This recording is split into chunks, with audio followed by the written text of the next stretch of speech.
Good morning. How are we doing? Should I do intermittent fasting is the question that I'm covering today. So should I do intermittent fasting? If you've tried intermittent fasting before, do comment below. Let me know your experiences. Share it with other people. It's only going to help everyone because the answer to this is yes. You should do intermittent fasting. But the answer is also is no. You shouldn't do intermittent fasting, depending on you. And this is what I'm going to go over. So what is intermittent fasting? So if we think what intermittent fasting actually is, first and foremost, we like a definition first. Is essentially the period of time where you go without eating.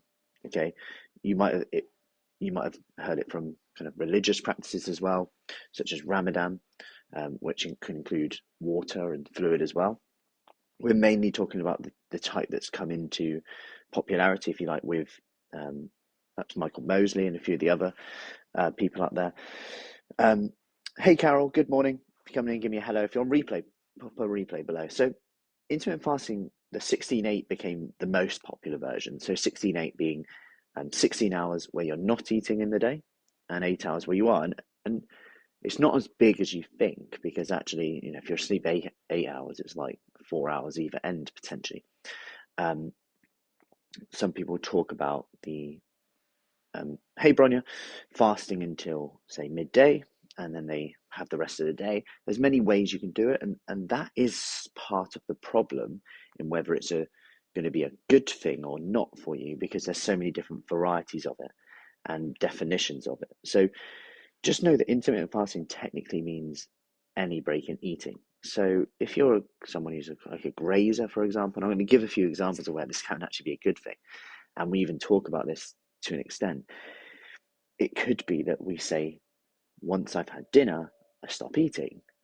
And that's a form of intermittent fasting for someone who, once they have dinner, can't stop eating. They're snacking all night, eating all night. And I'm not talking about you have to do this now or after Christmas or whatever. I'm just explaining how this would work. And now, what are the benefits of this? Well, the benefits of intermittent fasting is it almost provides a rule that you can follow without having to count calories and everything, etc., which on paper should mean that you achieve a calorie deficit. Okay, it should mean that you achieve a calorie deficit. Hey, Becky, how are we doing? It should mean that you achieve a calorie deficit a bit easier on paper. It doesn't always work like that. Why? Well, if you have binge tendencies or anything like that, I would probably recommend not doing it for the simple reason that it can almost promote that. Like we're thinking about food all day, and this is what a lot of people say to me. I just think about food all day, and then in the evening I get to eat, and then it's like just opens up.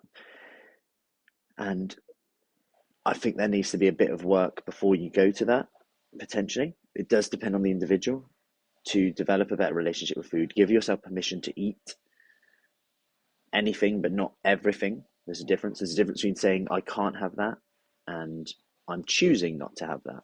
Remember, this comes into any nutritional strategy that you use. But for other people, like let's say you're not hungry in the morning, but you eat breakfast to spike your metabolism, which we know is not true. Okay, breakfast does spike your metabolism, but anything spikes your metabolism. Having a McDonald's cheeseburger spikes your metabolism. And that's because the metabolism is just the sum of all chemical reactions in your body. So anything will spike your metabolism, but it won't spike your metabolism to the extent that it offsets the meal that you're having. And if you're not hungry in the morning and you then eat, and you're like someone who, once you start eating, you're like, oh, I'm a bit more hungry now. That can come down to the types of food you eat. Like we do see that people have like sweeter stuff for breakfast, may actually then want more later. But some people just aren't hungry in the morning. Like I know for me, generally a coffee and I'm kind of good. Yeah, I thought I was hungry before that. And that might last me then throughout the morning. And then, but if I've got, as long as I've got something planned, I'm okay. So it might be that you're breaking the fast at 10 a.m. rather than 6 a.m. when you, before work or whatever, before you get the kids ready, whatever it is, 7 a.m. And that's now your fast. And that's actually a form of fasting. So technically, I intermittent fast without saying I intermittent fast, without wearing the badge. It's being flexible with this. I don't always do it, but I use it as a strategy. I actually find my hunger levels are generally better when I do it. And if, as long as I've got a nice, good meal planned at lunch or protein-based stuff when I want it, when I do feel like it.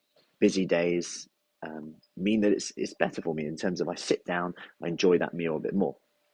So, are there any other benefits of intermittent fasting? Because people have often talked about that and asked questions. Potentially, in rodents, they find potentially benefits in terms of aging, but that's never been shown in humans. And perhaps that's because probably the difficulty to define it and follow such a practice for so long a period of time and track people and know that they've actually done it or not. But there's no harm in doing it, providing you've got a good relationship with food and it fits your lifestyle more. Because some people are super busy. Every meal they eat is like, oh, I have to plan that meal. Well, intermittent fasting is a way where you can go, I don't have to plan meals. I'm just going to fast. It might be that you fast till lunchtime so that right, I've got good quality lunch, lots of protein. And technically, you've got more caloric space in those meals to make them a lot more satisfying. And if you're anything like me, Italian background, I love a big meal. Even if I'm really filling it out with the protein and the fiber side of things, that's great. All the same principles in nutrition apply. It's just that you're having fewer meals. Fewer meals means fewer choices to make, which can be a cool strategy to use. However, like I said, going back to it, if you find yourself, if skipping breakfast then means you're like thinking about food all day, starving, can't concentrate, for you, it's just not going to work. It might be that the other end of the day, you could do something like, once I have my dinner, I'm done. Supper and a cuppa, as we call it. So you have your supper, and then you're like, the only thing else I'm going to have is a cup of tea or whatever, something like that, and I'm done. And that can be a form of fasting and takes out a lot of those decisions in the evening. Anyway, I hope that helps. Any questions on intermittent fasting, do let me know. Just wanted to do a bit of a brief summary on here, as I know there's lots out there this time of year thinking, what am I going to try in January, which is fine. But just wanted to do an overview on that. If you've used it before, if you've tried it before, let me know how you found it. I know it works for a lot of people, and just by talking this through with you, I actually do it myself, technically, depending on your definition, which is a big problem in the nutrition space. I'm going off on a tangent now, but people will define a diet and say they do a diet, but they actually kind of don't. Or they follow something, but they actually don't follow it to what the research showed. Similar with the 5-2 diet. Michael Mosley's is actually slightly different to what the research shows. I won't go into that too much now. Anyway, I love this stuff. Cool. Hey, Rachel, how are we doing? Have you tried intermittent fasting before? Anyway, that's a wrap from me. I hope that was a quieter morning chat today after yesterday's on the side of a road. Yeah, I think any beeps either. Anyway, I will see you later. Have an awesome day. If you want more information about our January Kickstart, which is coming around quick, isn't it? 19th of December. Wow.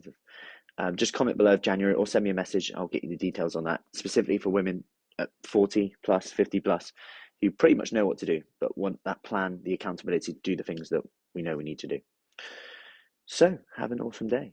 And if you try intermittent fasting today, let me know. I will be. Right now, we're intermittent fasting. If you're not eating now, you are intermittent fasting. So welcome to the job. Welcome to the cult. I'll get your intermittent fasting badge. See you soon. Take care.